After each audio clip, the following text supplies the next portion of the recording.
To open the model mold, I use a few select tools. Some screwdrivers, perhaps a chisel, and a hammer. If the mold is designed well, this should be pretty easy work, though it might require some force because of the suction this resin material tends to have to the silicone. Make sure before using a lot of force that there's no material going over the silicone walls onto another piece, locking the pieces in place. If there are resin walls meeting, make sure there is no material going over one wall onto the next and holding a piece in place. It's pretty easy issue to fix. Some light taps with the hammer and screwdriver along the resin wall should reveal a seam. You should be able to see like this thin black line when doing so. And if you don't, you should rasp a little bit more until it is revealed.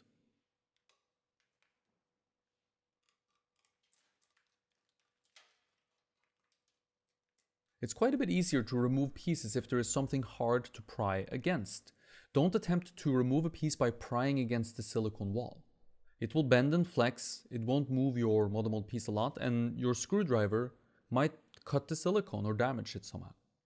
Instead, pry against the other resin model mold pieces next to the piece you are attempting to get off. Pay close attention to which piece is supposed to come off first and start there. Now, if you are unsure which piece should come off first, well, first of all, you should not be unsure, and you should fix that whenever you make your next mold. But if you are unsure, then try to lightly remove several pieces after each other and find the one that wants to come off first. Find the model mold piece that is coming off the easiest and start there.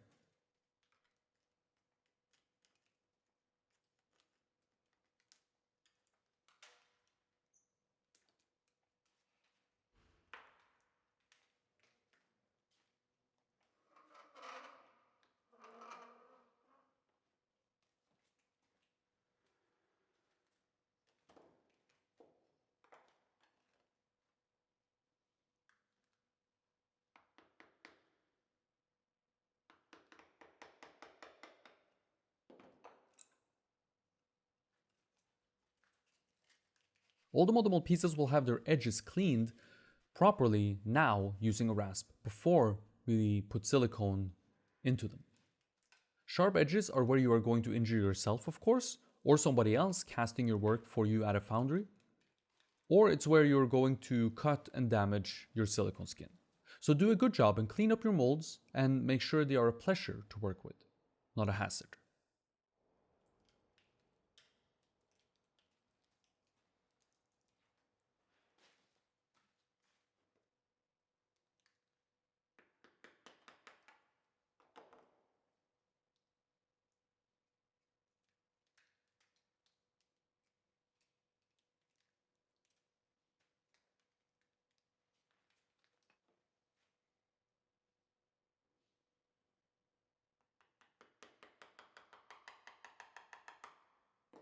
Notice that with, for example, this piece, which comes off in a way that is 90 degrees to the surface of another piece, deep registration marks would have locked this piece in place because they're sliding against each other. Since we have shallow and wide registration dimples, we don't have this issue and we can get this piece off. So always have shallow and wide registration for this reason, and for the reason that deep ones always capture air bubbles and are more prone to breaking.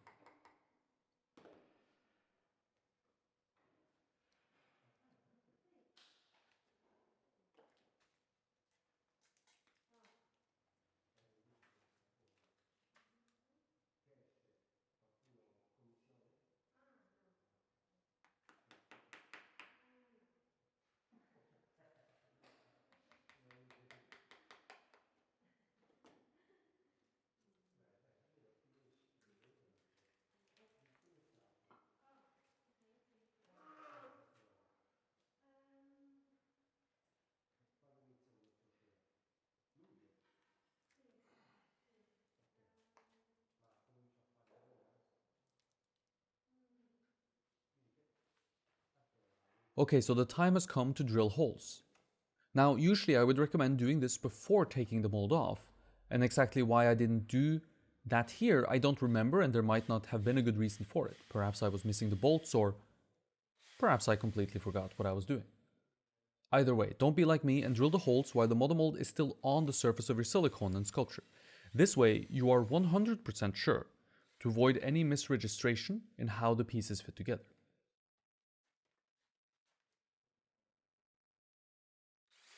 My drill bit of choice here is a sharp concrete bit. And the reason I use it is because it's made for drilling hard materials like hydro resin, so it doesn't get dull so fast, and because it seems to me to create less of a blowout once it exits out the other side of the wall, and blowout is a bit of an issue. It also has a lot less chance to get stuck.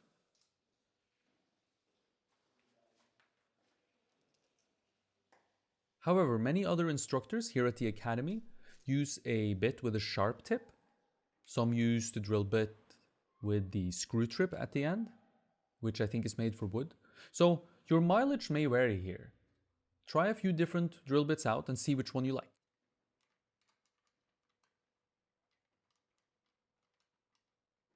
So to hold the mold pieces together, I will use bolts, washers on both sides, and wing nuts.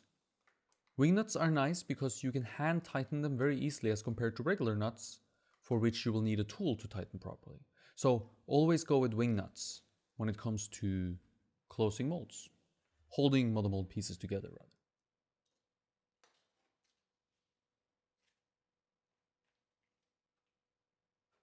The final step is cutting the silicone, and here there are two things to consider.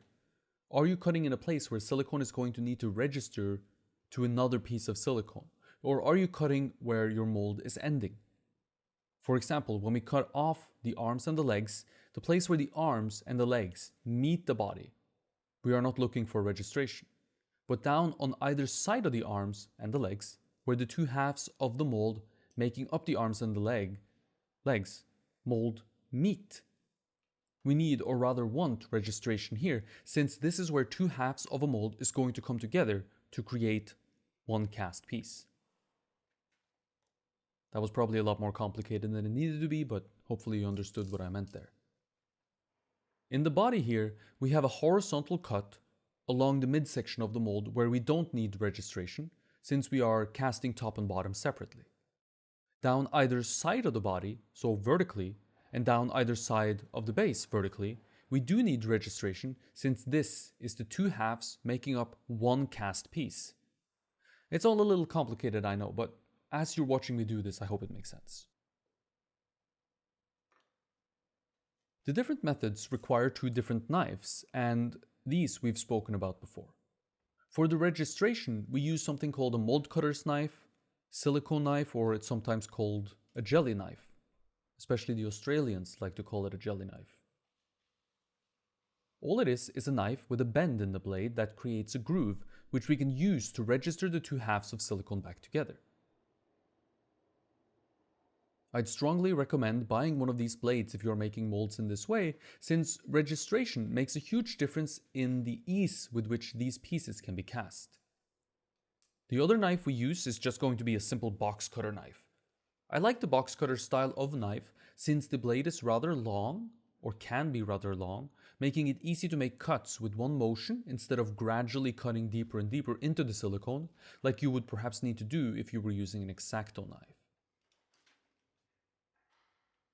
The box cutter knife also has a blade that's of the perfect stiffness, in my opinion, letting the blade bend as much as it needs in order to turn corners, but not so much that it becomes difficult to control and is prone to snapping.